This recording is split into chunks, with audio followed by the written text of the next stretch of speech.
యేసుక్రీస్తు నామమున మీ అందరికీ శుభాభివందనాలు. ప్రియ సహోదరి సహోదరులారా, ఈరోజు వాగ్దానం: మా ఆలోచనలు మా నిర్ణయాలు మీ చిత్తానుసారంగా ఉండేలా సహాయం చేయండి తండ్రి. ప్రార్థన. ప్రేమామయుడా, కృపామయుడా, మా ప్రియ పరలోకపు తండ్రి, మీ పరిశుద్ధ పాదములకు స్తోత్రములు దేవా.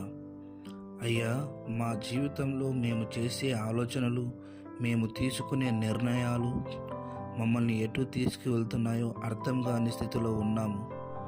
మాకు సహాయం చేయండి తండ్రి. మా ఆలోచన నిర్ణయాలు మీ చిత్తానుసారం ఉండేలా, అవి మాకు సంతోషాన్ని ఇచ్చేలా మాకు సహాయం చేయండి తండ్రి.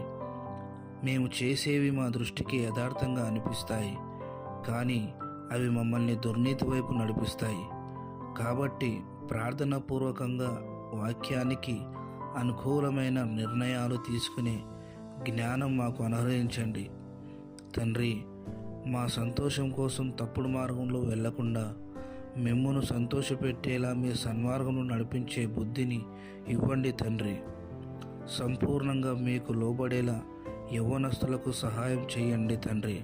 మా ఇష్టాలు నష్టాలకు కారణం అవుతాయి, కానీ మీ చిత్తానికి లోబడితే జీవితం సుఖవంతం అని ఎరిగి నడుచుకునే జ్ఞానం మా అందరికీ ఇవ్వమని వేడుకుంటూ, నమ్ముట నీ వలనైతే నమ్మువానికి సమస్తమును సాధ్యమే అన్న విశ్వాసంతో యేసయ్య పరిశుద్ధ నామంలో ప్రార్థించి పొందుకున్నాము పరమ తండ్రి. ఆమేన్.